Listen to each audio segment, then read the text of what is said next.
Hello, hello, bienvenue sur ma chaîne. Si tu es nouveau par ici, moi c'est Nelly, entrepreneur dans le e-commerce et le marketing digital. Ici, on parle vraiment de tout ce qui tourne autour des business en ligne. Donc, si tu me vois avec mon téléphone en main, c'est que j'ai pris mes notes. Aujourd'hui, le sujet, ce sera 4 astuces pour fidéliser ses clients. Donc, le e-commerce, les clients. Je sais qu'on a beaucoup d'abonnés qui ont pas mal de soucis au niveau de la fidélisation des clients. Donc, j'ai pensé que ça pouvait vraiment vous intéresser, que je vous donne ces 4 astuces. Et comme parfois, la mémoire nous joue des tours, j'ai décidé de prendre mes petites notes dans mon téléphone. Alors, c'est parti pour la première astuce. La première astuce, c'est de renforcer ta relation avec tes clients. Quand on parle de renforcer la relation avec les clients, qu'est-ce que c'est? Si par exemple tu as des clients qui ont déjà acheté chez toi une ou deux fois, il ne faut pas les jeter aux oubliettes, d'accord? Je sais que beaucoup d'entre vous ont souvent tendance à faire ça. Ah, c'est bon, tel ou tel a déjà acheté chez moi. Moi, je ne calcule plus les anciens clients. Je vais calculer que les nouveaux clients ou les clients potentiels. D'accord? Non.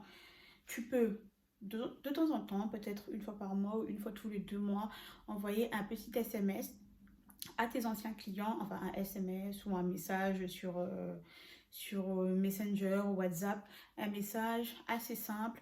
Bonjour Madame telle, c'est Nelly de la marque telle. C'était juste pour m'assurer que vous alliez très bien et que vous êtes toujours aussi satisfaite de notre produit. Je vous souhaite une excellente journée, une excellente soirée ou une excellente semaine ou un excellent week-end. Voilà, c'est quelque chose qui ne te prendra pas moins de 5 minutes en fait. Et tu verras que ton client va se sentir valorisé, il va se sentir fier, il va se dire ah, je ne suis pas juste un porte-monnaie quoi. Parce que toi-même, tu es cliente quelque part. Si une personne chez qui tu as déjà acheté avant t'envoie un message un jour comme ça, tu ne t'y attends pas, ça te fera très plaisir. Et même si tu avais déjà oublié cette boutique, ça va te redonner envie de retourner dans cette boutique. Et si ça se trouve même, il y aura même peut-être des nouveautés et tu pourras acheter. Donc ça, c'est la première astuce. Ensuite, la deuxième astuce, il faut offrir un service de qualité. Je ne sais pas trop ce que vous offrez comme service, mais moi, il m'est déjà arrivé d'aller acheter chez des personnes où le service était vraiment euh, exécrable. Exécrable.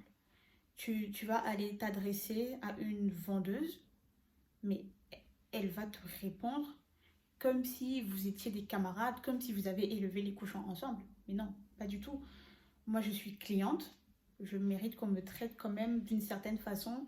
Euh, Ici, en Europe, on a souvent tendance à dire que le client est roi. Après, ailleurs, je sais que parfois, c'est pas vraiment ça. Mais moi, je pars du principe que le client est roi. Après, c'est sûr que si le client est mal poli avec toi, il te parle mal ou il fait n'importe quoi avec tes produits, tu ne vas pas lui dérouler le tapis. Mais il y a quand même une façon de parler à tes clients. Il y a une façon de présenter tes produits. Il ne faut pas présenter tes produits n'importe comment, comme si tu vendais des tomates au marché. Et encore, même les vendeuses de tomates au marché, elles présentent quand même d'une certaine façon leurs produits. Bon, ça peut arriver que des fois tu aies certains produits, certaines tomates qui sont un peu en vrac, mais parfois tu as des tas. La plupart du temps, tu as quelques tas, 200, 100 francs, 500. Tu as tes tas de tomates. C'est bien présenté, c'est pas là comme ça, jeté dans tous les sens. Après, si tu proposes un produit qui doit être emballé, propose un emballage sympa, quand même, un emballage sympa. C'est pas le petit sac plastique à 10 centimes que tu allais acheter, je ne sais pas où là, que tu vas venir emballer les produits de tes clients. Donc, il faut vraiment faire attention à cela. Ensuite, nous allons aborder le troisième point. Vendez plus à ceux qui achètent. Vous avez de la nouveauté? Hmm? Par exemple, qu'est-ce que j'entends par vendez plus à ceux qui achètent? Toujours les anciens clients. Si tu as quelqu'un qui a déjà acheté précédemment chez moi, enfin chez toi, et que tu as gardé de bonnes relations avec cette personne, que de temps en temps tu as pris de ses nouvelles, Quand tu as des nouveautés, ça peut être en fait des clients VIP. Au bout d'un moment, tu as des clients VIP. Quand tu as des nouveautés, tu dois penser à ces clients en premier. Parce que s'ils ont acheté une, deux fois chez toi, c'est sûr et certain que si tu sors un nouveau produit, ils viendront acheter. Pas forcément parce que tu as le meilleur produit du monde, mais premièrement parce que ils apprécient ta personne. Parce que laisse-moi te dire que vous pouvez être 10 personnes à vendre le même produit, mais vous ne le vendrez jamais de la même façon.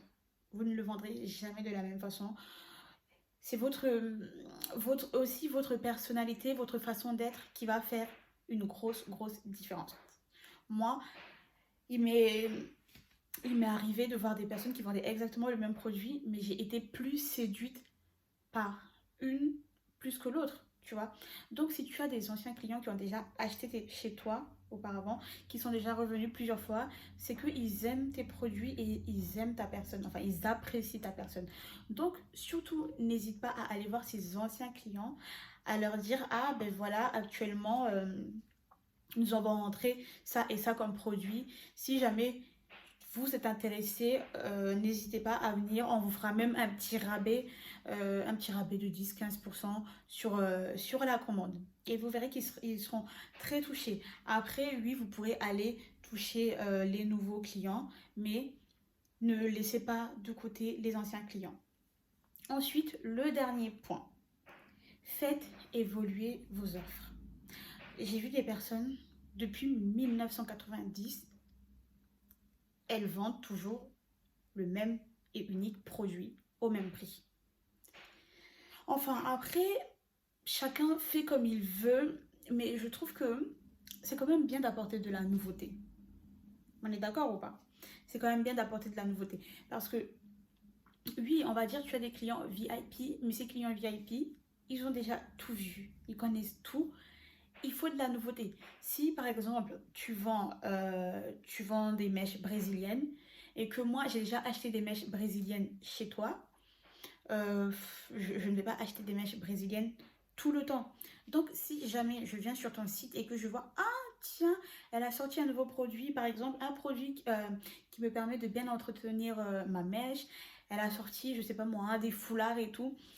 C'est des produits qu'on peut acheter même si on a déjà acheté la mèche, tu vois.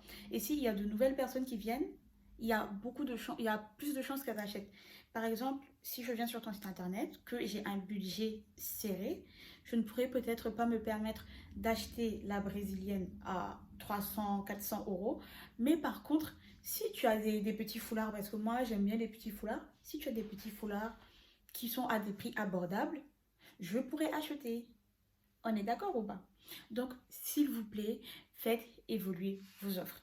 Ne gardez pas les mêmes offres pendant 10 ans. Au bout d'un moment, même pour vous, ça va être ennuyeux. Et aussi au niveau des prix, s'il vous plaît, de grâce. Quand vous commencez, je sais que le but, c'est de se faire de l'argent. Mais ne commencez pas, par exemple, à me vendre, si vous vendez des gaines, ne commencez pas à me vendre une gaine à, je sais pas moi, 80 euros. Mais tu vas vendre une gaine à 80 euros pour que qui achète. Encore, le souci, c'est même pas qui va acheter. Le souci, c'est qui te connaît. Qui te connaît. C'est ça, en fait. Parce que peut-être avant de fixer tes prix, tu es allé voir un peu à gauche ce que faisait la concurrence. Mais sais-tu depuis combien de temps cette personne est installée? Qui te dit qu'elle a commencé avec des prix aussi élevés? C'est sûr, tu dois te faire ta marge. Ça, je suis d'accord. Mais il faut être raisonnable, vraiment. Soyez raisonnable quand vous fixez vos prix. Après, certains d'entre vous, vous vous étonnez que personne n'achète vos produits. C'est normal. C'est normal. Tu vas aller sur une boutique, déjà tu ne connais. Tu n'as jamais entendu parler de cette marque, ni de cette personne qui est derrière cette marque. Tu ne vas pas débourser 90 euros pour acheter son produit. Alors que si c'est un peu plus abordable, tu vas te dire, bon, vas-y, je vais acheter. Mais quand tu es un peu plus connu, que la marque a un peu plus de notoriété, oui, année après année, tu peux augmenter. Mais il ne faut pas nous faire faut pas nous mettre des prix de malade dès, dès le premier jour. D'accord? Bon, je vais déverrouiller le petit téléphone. Il ne faut pas mettre des prix de malade dès le premier jour parce que tu vas faire fuir tes clients. Même si tu as le meilleur produit du monde, quand tu débutes, fixer des prix de malade comme ça, tu te tires une balle dans le pied. Donc, on va récapituler les 4 points pour fidéliser tes clients. Donc, je vous ai parlé de renforcer la relation pour... Pardon, je perds mon latin. Renforcer la relation pour créer un lien de confiance. Ça, c'est le premier point. Ensuite, il faut offrir un service de qualité. D'accord? S'il vous plaît, offrez un service de qualité. Comme ça, quand on se souviendra de vous, ce sera une belle image qu'on aura en tête. Ensuite, vendez le plus à ceux qui ont déjà acheté chez vous. Si vous avez des personnes qui ont déjà acheté chez vous, ne les laissez pas de côté sous prétexte que, de toute façon, elle ne reviendra plus. Erreur. D'accord? Et enfin, le dernier point, il faut faire évoluer vos offres, s'il vous plaît. Ne gardez pas le même produit ou ne vendez pas juste un produit pendant 20 ans. C'est pas possible, il faut évoluer. C'est comme vous, en tant qu'être humain, vous avez évolué. Vous n'êtes pas resté au stade de nourrisson pendant 20 ans. Donc, c'est pareil avec la marchandise que vous proposez. Après, je sais qu'il y a aussi pas mal de paramètres qui rentrent en compte. Mais s'il vous plaît, il faut évoluer. Et aussi, il faut faire attention à vos prix. Faites attention à vos prix. Quand vous débutez, ne fixez pas des prix de malade. Parce que de 1, personne ne vous connaît et personne ne connaît la marque. Personne ne va vouloir lâcher 100 € sur un produit. Il ne sait même pas si c'est de la bonne qualité ou pas. Donc, vraiment, vraiment, faites attention à ces 4 points. Si jamais vous avez des questions, n'hésitez pas à me laisser un commentaire ou à m'écrire sur mes différents réseaux sociaux. Alors, sur Instagram, c'est Nelly Doumé. Sur Facebook, c'est Nelly Doumé. Ou sinon, vous pouvez aussi m'envoyer un mail à mon adresse professionnelle. Tout est en barre de description. Et surtout, n'hésitez pas de liker, partager. Et si vous n'êtes pas encore abonné, n'hésitez pas à vous abonner. Et je vous dis à très bientôt pour une prochaine vidéo sur la chaîne. Ciao, ciao!